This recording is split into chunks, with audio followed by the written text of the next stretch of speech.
For the sound of the bell.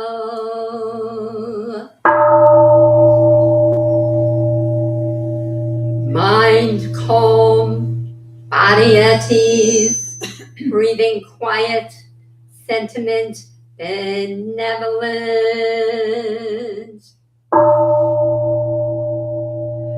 Dharma friends, sitting still in vital silence, wanting nothing, we practice eco-Buddhism together.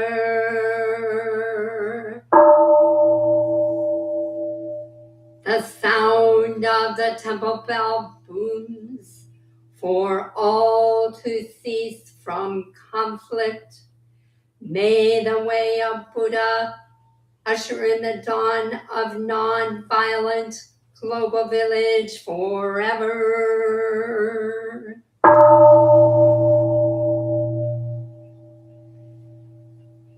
Here is the after sound of the bell.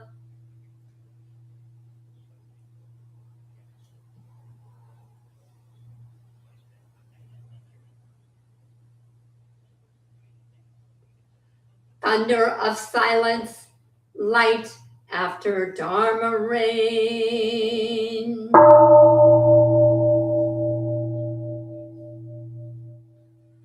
Om Amoka Vairakana Mahamudra Manipadma Java Pragataya.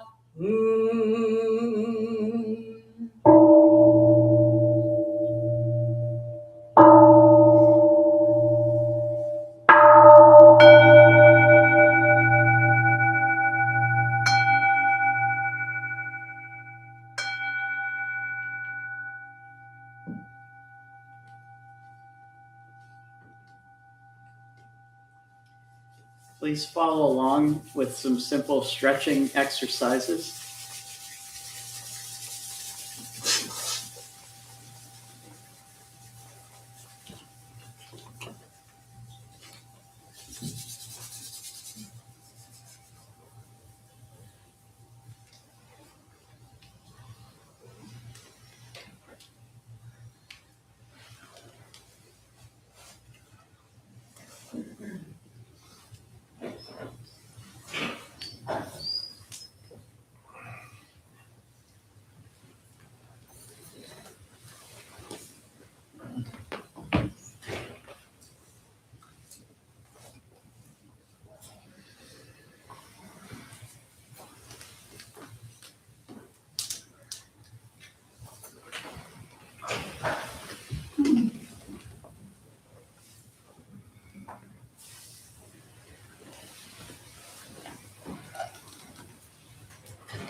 In keeping with our tradition, we'll take refuge in the Buddha, the Dharma, and the Sangha, first in Sino-Korean and then in English.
And now in English, please repeat after me.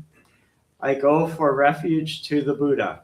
I go for refuge to the Buddha. My deeply awakened mind. My deeply awakened mind. Which must be cultivated to be known fully. Which must be cultivated to be known fully. I go for refuge to the Dharma. I go for refuge to the Dharma. Truth manifesting everywhere. Truth manifesting everywhere. Which must be cultivated to be known fully. Which must be cultivated to be known fully. I go for refuge to the Sangha. I go for refuge to the Sangha. Deep friendship and interconnection of all beings. Deep friendship and interconnection of all beings. Which must be cultivated to be known fully. Which must be cultivated to be known fully.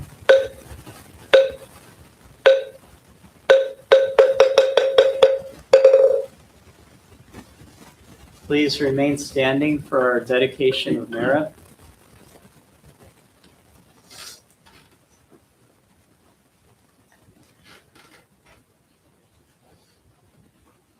On this 21st day of December 2025, we acknowledge that this land where our temple buildings stand has been the home of native peoples, the Potawatomi, the Odawa, and the Ojibwe, the Council of the Three Fire Tribes, and also of Black Americans. We know that this neighborhood used to be a historically Black neighborhood during times of racial segregation and oppression. For our own awakening and for the awakening of all life, may the benevolent energies of our meditation, chanting, and full presence here at this service extend to all beings on this planet and throughout time and space. May there be a deepening of our interbeing. May peace prevail and wars cease. Now let us sit in meditation for another few minutes.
please sit comfortably for our Dharma talk and discussion.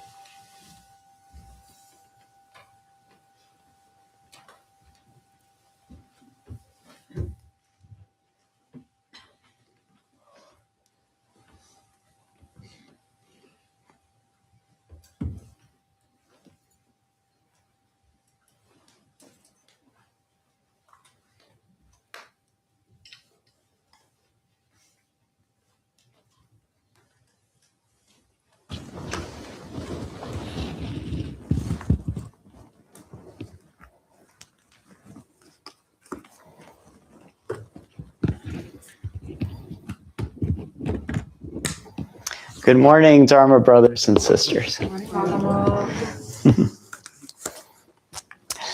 In the Dhammapada, the sayings of the Buddha, chapter 3 is called Mind. And at the end of chapter 3, there's a passage that goes like this. Your worst enemy cannot harm you as much as your own thoughts unguarded.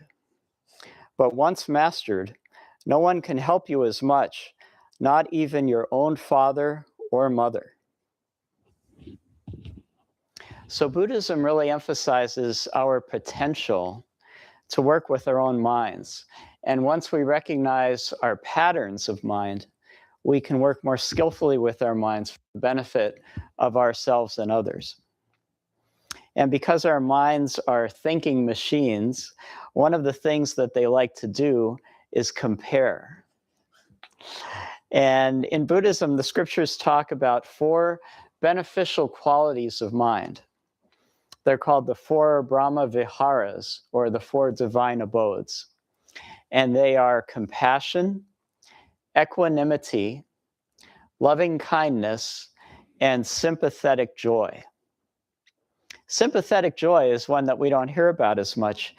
It's defined as rejoicing in the joy of others. Sympathetic joy.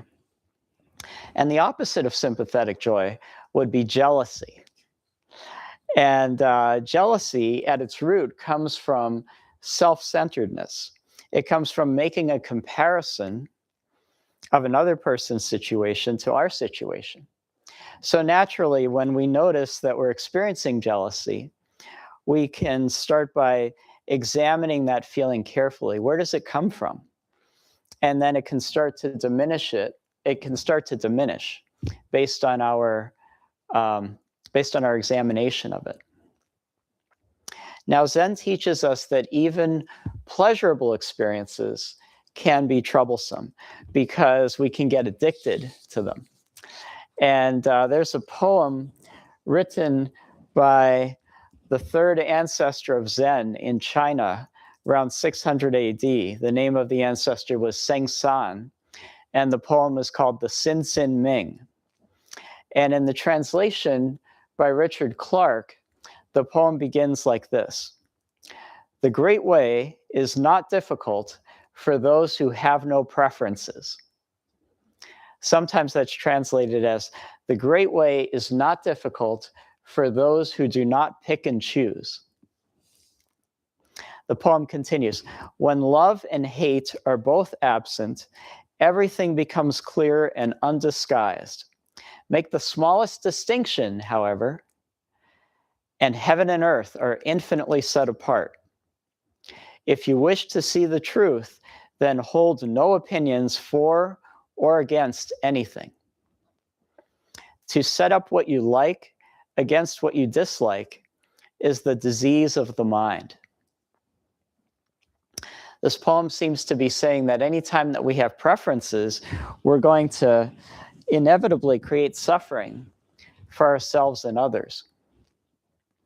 There's a wonderful book that's a commentary on this poem called Trust in Mind by Musong. And he translates the first line of the poem, the great way is not difficult for those who have no addiction to preferences. And he says, I've added the qualifier addiction to preferences in my translation of this first line to point to a richer and deeper meaning of the poetics of the original phrase. It takes us into an understanding that the real issue is not the mere fact of the preferences themselves.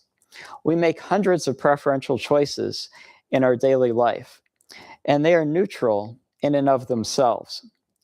But when we find ourselves willing to defend those preferential choices at the cost of our deeper experience, then we're stepping into the realm of addiction.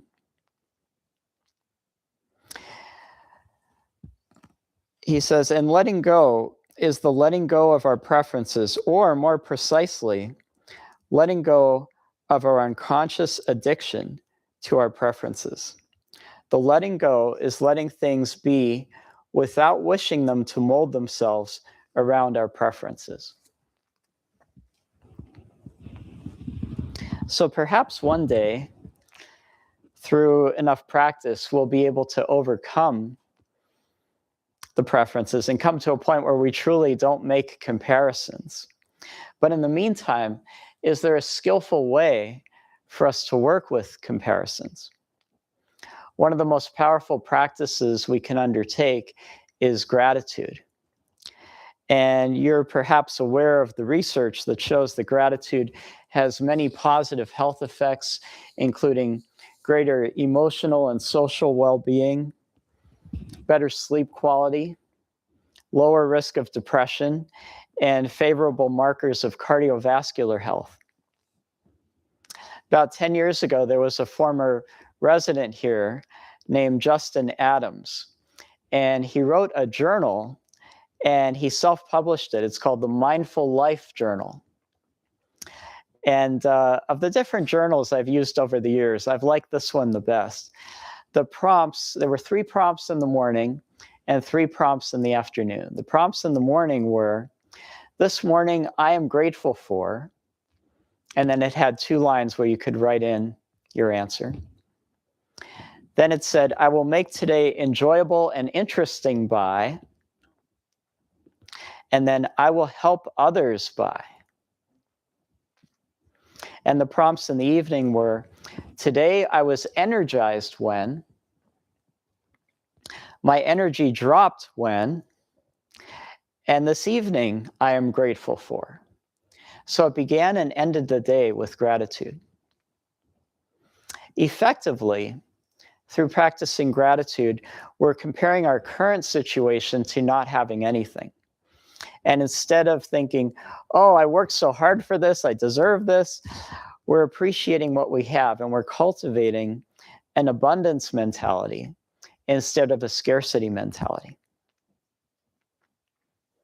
You may be familiar with the quote, I wake up and I look around, and if I'm above ground, I know it's going to be a good day. I was trying to find out who originally said that. I searched online. I thought maybe it was Tony Robbins. But when I looked for it on Google, the first answer that came up on Google was Pitbull. So apparently he said that too. And when you came to the Zen Buddhist temple today, I'll bet the last thing you expected to hear was a quote from Pitbull. One of Dale Carnegie's books is called How to Stop Worrying and Start Living. And in this book, he has a chapter about a method to reduce our worrying that was developed by Willis Carrier. Willis Carrier is the engineer who invented modern air conditioning. And his method had 3 steps. The first step was ask yourself, what is the worst that can possibly happen? And step 2 was prepare to accept the worst if necessary. And then step 3 is once you've accepted that possibility, calmly proceed to improve upon that worst condition that you've already accepted.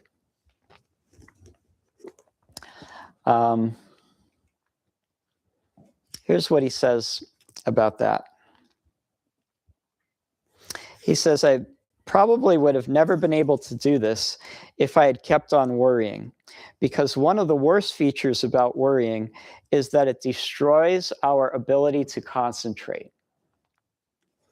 When we worry, our minds jump here and there and everywhere. In Buddhism, we call that monkey mind. and we lose all power of decision. However, when we force ourselves to face the worst and accept it mentally, then we eliminate all these vague imaginings, and we put ourselves in a position in which we're able to concentrate on our problem.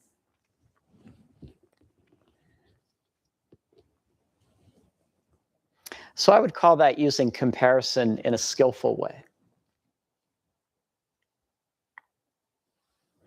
Many of us struggle with perfectionism because we are perhaps subconsciously comparing ourselves to unrealistic standards. Years ago, I had this very efficient method for grocery shopping. And I had read this book called Simplify Your Life by Elaine St. James. And there was a suggestion in that book that was so appealing and so efficient, I knew that I had to try it. I typed out a list of all the items I'd bought at the grocery store in the past 6 months. And it was organized by the aisle number at Meijer. And I printed out 10 copies, and I put these copies on my refrigerator with a magnet. And so each weekend, I would first make a meal plan for what I wanted to cook that week. And then I would go to my shopping list, and I'd check off all the items I needed to get for all the meals for the week. And it was easy because the shopping lists were already printed out. Then I would go to the grocery store, and it was so efficient. It was already organized by aisle number, and I would make one grocery shopping trip for the week, and I would get it done quickly. And this worked well for a long time, and I got pretty good at it to the point where I could challenge myself. Can I get the whole shopping trip done in an hour, including driving there and back? Or can I get it done in less time than that? And after a while, however, I discovered that I would sometimes procrastinate on going to the grocery store because I didn't have my whole meal plan made for the week. So what started out with good intentions became procrastination because I had become too attached to using my efficient process. One of the ways they overcome perfectionism in lean startups that I've heard about, lean startup companies, is the idea of a minimum viable product. When you're developing a new product, it's tempting to put all these features in, and it's hard to decide where is the point of diminishing returns. The minimum viable product is just good enough, has just enough features that it works well enough for the customers and it satisfies their needs. It's the 1.0 product. And the company can improve upon it later when they do 2.0. So lately I've been thinking, when I go to the grocery store, I just need to get 5 things. It doesn't have to be the most efficient shopping trip possible. It just has to be good enough. Years ago, I would sometimes get more stressed out on Saturday mornings than I would on weekdays, which was very counterintuitive. On weekdays, when I was at work, it's very clear what I had to do.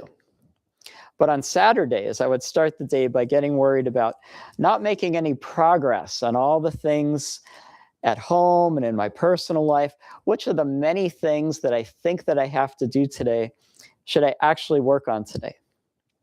So the solution is make a list and then prioritize. Choose the few most important things. So now on Saturday mornings, I ask myself, if all I get done today is X, Y, and Z, can I accept that? Yes. And then if I have some extra time, maybe I can do something else on the list. And if an opportunity comes up to do something with my kids or do something with my partner, I can be there and enjoy that with them. Choosing our point of comparison can also help to motivate us to act. If I'm looking at a large pile of dirty dishes, I can think, well, if I just wash 10 dishes, it'll be an improvement. And then, of course, once I get started and I have the momentum, it's much easier to continue to half the dishes or all the dishes. And that works with meditation also. Like if I just tell myself, okay, I'm going to do 3 minutes of meditation, and I do that, then I've already done the hardest part, which is getting my butt on the cushion. And then it's very easy to continue for 10 minutes or 20 minutes. If you're doing any kind of exercise like running or weightlifting, you might start by comparing your performance to that of other people who perform better than you. Or you might compare yourself to how you performed 10 years ago. And while sometimes that can be motivating, other times it can feel discouraging, can it? And instead, you can compare your performance to your own performance last month, because then you can see a steady improvement. Before graduation from the seminary here, each of the Dharma students had to make their own kasa, which is this brown outer garment. And it's a long-standing tradition going back centuries that each student makes their own kasa. It's kind of like in Star Wars where a Jedi Knight has to build their own lightsaber. And for me, making my kasa turned out to be kind of like my final exam in overcoming perfectionism.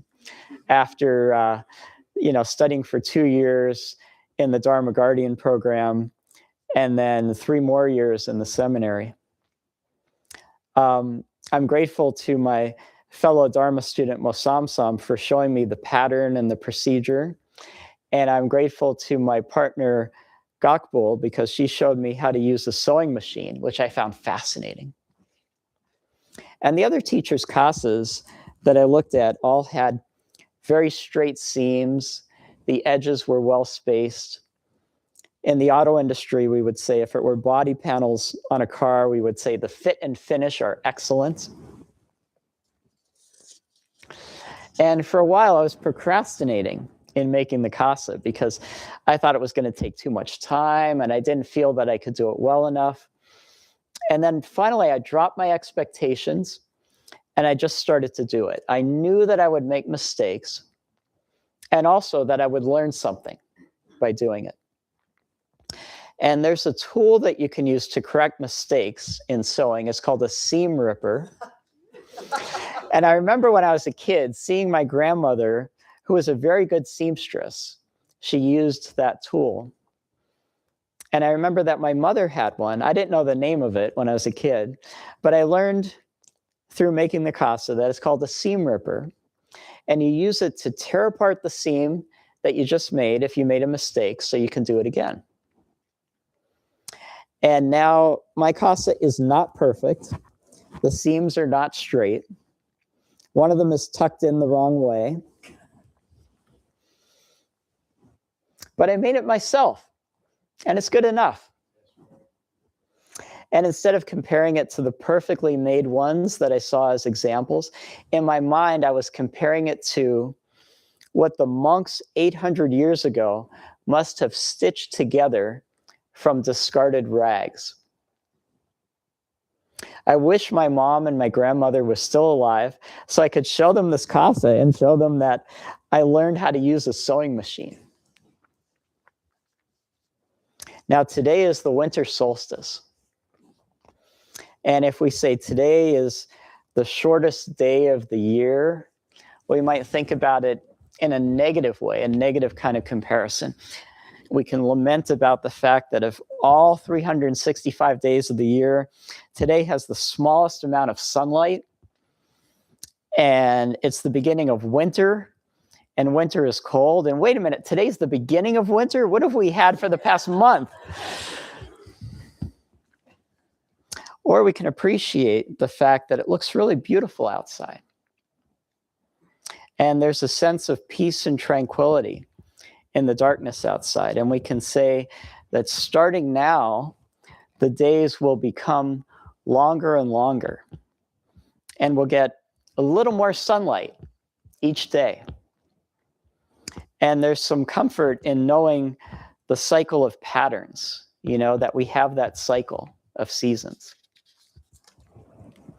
So before we start our discussion, I want to close with a haiku by the 17th century Japanese Zen poet Mizuta Masahide. He said, "My house burned down. I now own a better view of the rising moon." So we have a microphone, and raise your hand if you want to make a comment or you have a question. So what do you guys think? How have you worked with comparisons, or how would you like to work with comparisons in your own life?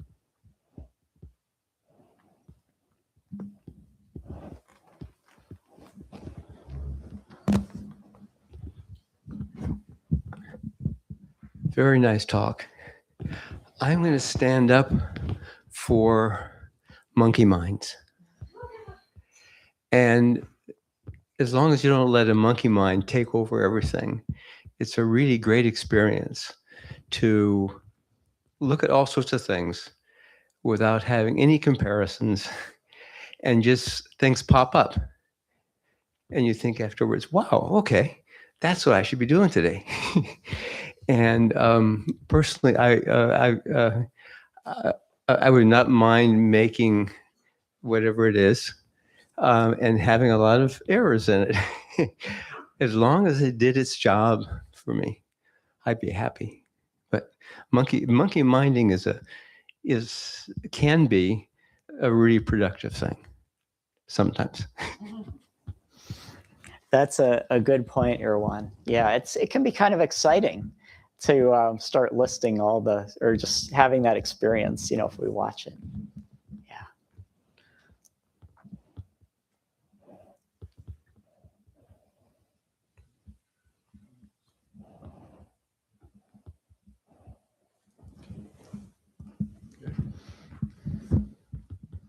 Good morning. Good morning. So, for starters, definitely figure out how to deal with comparison. Like you said, just being grateful, being a lot more grateful. And with that being said, thank you for the talk. I'm grateful for your Dharma talk today. So one thing I've had to realize in my practice was consistency over intensity. Definitely reducing the perfectionism in whatever I'm doing, whatever I'm practicing. So just starting with 5 minutes of meditation instead of like, oh, I got to do an hour. Next week I got to do 2 hours, just being crazy with it.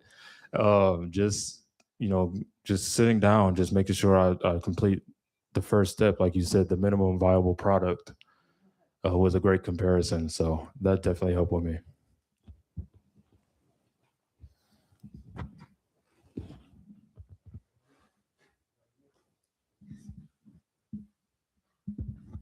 Thank you for the Dharma talk, Magamak. One thing I like to tell people at work when we talk about continuous improvement is that people come up with this notion of like perfect solution, the best solution. And a lot of times it's hard to get to that because there's steps that need to be taken along the way. So I always keep with the slogan of don't let the best get in the way of better.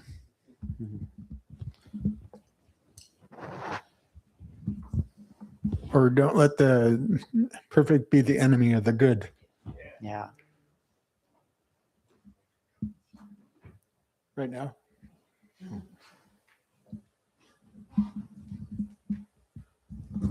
Thank you for the Dharma talk this morning. And I'm glad you brought up the Dharma part of the sayings of the Buddha. And the third chapter talks about the mind. I remember my early practice, my teacher would come and he put a cracked glass and he said, this glass is perfectly cracked. See? And one day he came into the meditation hall, as you were saying, not having preferences. And he put a cup in the middle of the floor and he told all of us to sit and meditate on the cup and come back into his chambers and tell him what it said. If you notice, when the mind is quiet and reflective, a cup sits open and empty, silent and still. You can put milk, juice, pop, coffee, tea in a cup. The cup don't reject nothing going in, nor do it attach to anything going out. It has no preferences. Events and circumstances change in my life, but my humanity always stays the same. See, and I learned that perfection and imperfection is just concepts in the mind. They're not a reality. So I learned to move beyond the concepts, as he told me. He said, we live in a world of opposites. Where there's in, there's a out. Where there's a up, there's a down. Where there's a perfection, there's an imperfection. So learn to move beyond concepts, young child, and you can get free. Thank you.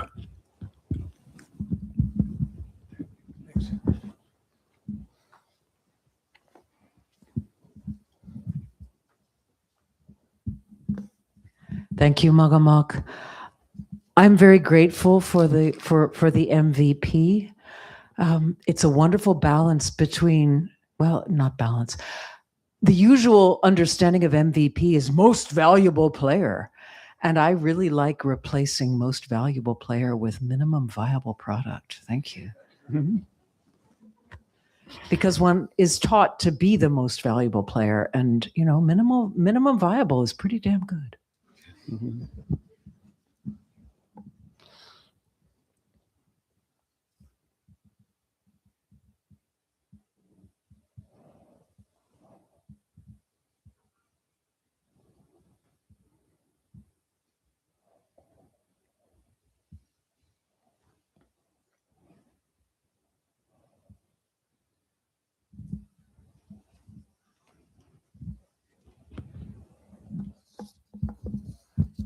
Thank you, Magamak.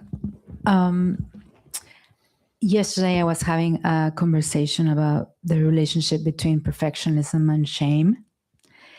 I think I put those together because the higher the bar is, the more opportunities I have to beat myself up. And I just try, when you were asking about what tools do we use, is just trying to separate this tool that I use to beat myself up and think that perfectionism, it's a way to compare myself with the impossible, as you were saying. And then I used it to say, I'm never good enough. So letting go of that and just realizing that I'm hurting myself and the people around me when I do it. Thank you.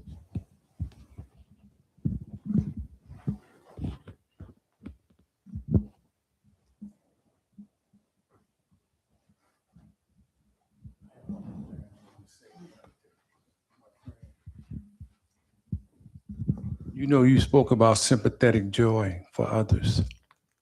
My 11th month great-grandson took his first steps unassisted. And my granddaughter sent me and my wife the video. And she was crying, my wife was crying, and I was crying. Because there was so much joy to see him take his first steps. So I can understand that. I can experience that directly. Thank you.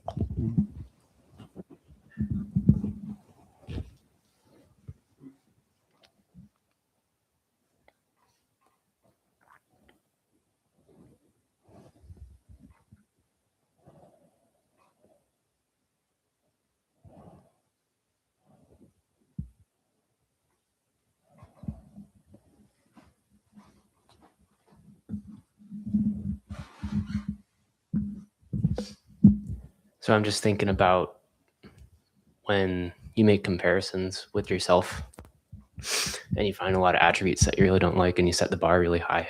I feel like a lot of the time it's kind of the cause and the effect is that like you're really judging a lot of the attributes that you don't want to see in yourself as they present themselves in other people. So I just think there's a lot of value in saying, even if there's someone who exhibits these properties that I don't like about myself, they still deserve respect because they're a human being and they still have a lot of things that I don't know. Kind of just opens you up and it makes you less afraid of those things in yourself.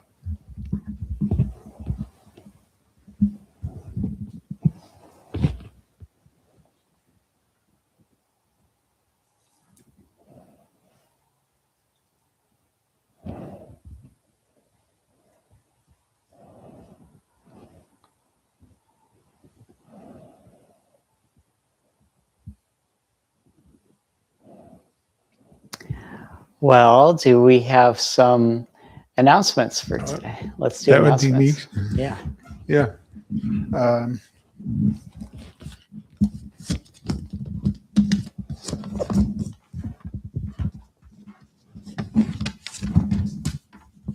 okay. Who's here for the first time today? Yeah. Good job. Welcome. Yeah. Welcome. It's nice to see you. Nice to see everyone. And I do appreciate this super bright, smallest day of the year. Public services are offered every Sunday at 10 here. And families, they are especially welcomed on the second Sunday of every month. And we have a Dharma talk geared to children. And the next family service is January 11th. Please also join us for Together Action every Saturday, 3 to 5 p.m. Work practice is aimed at helping us maintain our temple buildings and grounds. We consider hands-on work a vital aspect of Buddhist practice. As we care for our temple, we care for ourselves. As we approach the end of 2025, we warmly invite you to attend some special events. Please join us for our year-end candle lighting service, Kindling Light of Wisdom Mind, which will be held on December 31st from 8 to 10 p.m. This is an occasion to take stock of one's life and to greet the new year in contemplation and reflection. Everyone is welcome to come share this beautiful service with us. We also have a special New Year's Day service, January 1st at 11:30 a.m. So right around the same time of the day, we'll be getting started. To give you a break and get here on time.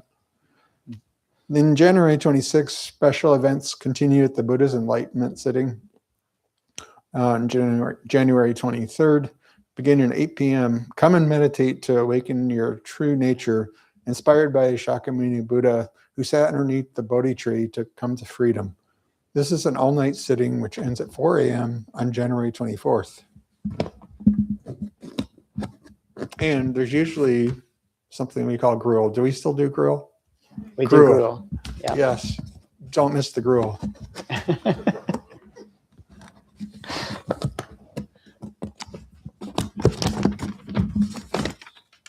All right. Beginning in January on the third service every month from 2 to 3:30, we'll be offering a special service called the Uposatha observance. This special service is an opportunity to open our hearts, unburden ourselves of guilt, and strengthen our ongoing relationship with the Buddhist precepts. The first service will be offered on January 18th. If you have any questions about this new offering, please reach out to Mosamsam at mosamsam.zbt@gmail.com or speak to one of our teachers. And I'm going to add, there's probably a sign-up sheet out there too, which would have like contact info if you can't remember that. And then we are taking a bit of a break here, but our regular offerings resume in January, such as yoga with David Black, which meets here every Tuesday from 6:30 to 8. And I do not know exactly what week in January will resume, but stay tuned. The Lotus Sutra study group with Chijong Cliff Brown meets every Tuesday, also Tuesday from 7 to 8 p.m., both in person and on Zoom. And I believe that one too is on hiatus till next year. Okay, good. Our 5 Thursday evening meditation class begins January 8th, something per week. Oh, instructions per week from 6:30 to 8:30 p.m. on Thursday evenings. So January 8th, we get a chance to take the meditation class. Qigong with Samatha. Cyrus Scholl meets Monday evenings from 6:30 to 8 p.m. right here in the Buddha Hall. And then the next overnight meditation class will be offered February 6th and 7th, so Friday to Saturday. Those are nice, the same content, but compressed into an overnight period. For details about any of these classes or to sign up, please talk to one of our teachers who are wearing the gray. Our online Sangha meets every Sunday night from 7 to 8:30 p.m. This service joins with practitioners from our temples in Toronto, Ann Arbor, and New York, as well as those living at a distance. The Zoom link is located on our website, www.zenbuddhisttemple.org. And the temple is entirely supported by your generous donations. There's a fishbowl in the foyer for monetary donations, as well as an electronic credit card device. And as you know, this temple is completely made out of us. So anything you can do to chip in, either financially or maybe together action on Saturdays, will be much appreciated. Thank you. Oh, right. Monkey mind. Recovery Dharma will meet at noon today and enjoy food on and get off next week. In Haju. You have a sign put on the front wall about the museum service and new spaces. There's a couple of different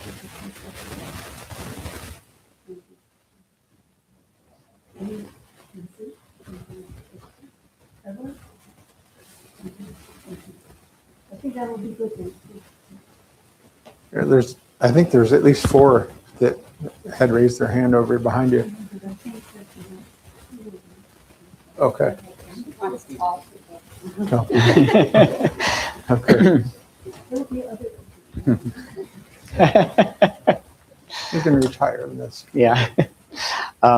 Do we keep the mats and cushions over here today, or? We do have seafoam class tomorrow. Okay.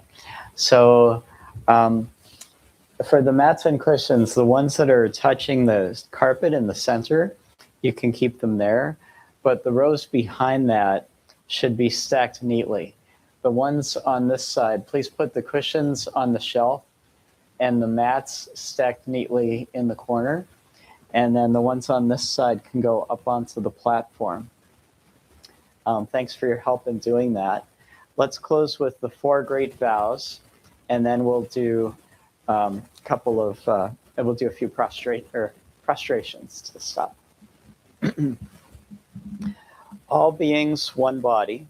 All beings, one body. I vow to liberate. I vow to liberate. Blind passions, one root. Blind passions, one root. I vow to terminate. I vow to terminate. Dharma gates, one mind. Dharma gates, one mind. I vow to penetrate. I vow to penetrate. The great way of Buddha. The great way of Buddha. I vow to realize. I vow to realize.